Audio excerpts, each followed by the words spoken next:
السلام علیکم ناظرین، آپ دیکھتے ہیں ہم سوشل ایشوز کے حوالے سے بات کرتے ہیں، اور آج ایک معاشرے کی ایسی بیٹی میرے ساتھ موجود ہے جو کہ اپنی پریشانیوں کو لے کے آئی۔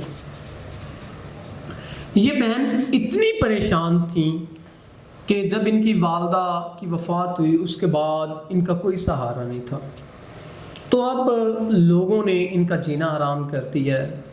لوگ گھر پہ قبضہ کرنے کو پھرتے ہیں، ان کو جان سے مارنے کو پھرتے ہیں جو ان کے رشتہ دار ہیں، تو اپناتا کوئی نہیں ہے لیکن ذلیل سبھی کرتے ہیں۔ تو اب یہ چاہتی ہیں کوئی نیک انسان جو ان سے نکاح کرے، ان کو اپنی عزت بنائے، تحفظ دے، تو یہ نکاح کرنا چاہتی ہیں۔ تو آئیے باقی ان سے جان لیتے ہیں۔ السلام علیکم۔ وعلیکم السلام۔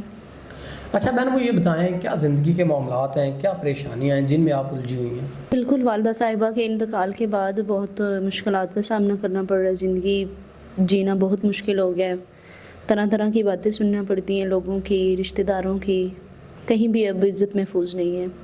ناظرین، کہیں بھی عزت محفوظ نہیں، بڑا اچھا بیان ہے بہن کا۔ اور اس سے ہٹ کے جب والدہ مر جائے، والد بھی اور رشتہ دار ذلیل کرنے پہ تل آئیں، تو کیسے زندگی کو فیس کرنا، یہ بڑا تکلیف دہ مرحلہ ہوتا ہے۔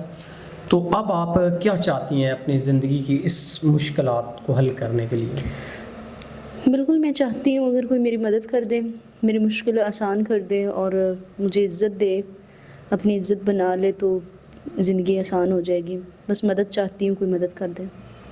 ناظرین، یہ مدد چاہتی ہیں نکاح کی صورت میں مدد چاہتی ہیں آپ؟ جی ناظرین، یہ نکاح کی صورت میں مدد چاہتی ہیں اگر کوئی سنسیئر پرسن جو ان کے معاملات زندگی کو اچھے طریقے سے ڈیل کرتے ہوئے کوئی نکاح کرنا چاہتا ہے، تو وہ ضرور ان سے نکاح کرے اور ان کی پریشانیوں کو کم کرے، کیونکہ تنہا معاشرے میں رہنا عورت کے لیے بہت مشکل ہوتا ہے۔ اس کے کردار پہ کئی طرح کی باتیں کی جاتی ہیں جو کہ ناقابل برداشت ہوتی ہیں۔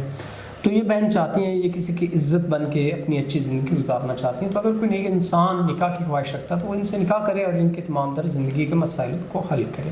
تو اسی کے ساتھ اپنے میزبان نواب احمد کو دیں اجازت۔ خدا حافظ۔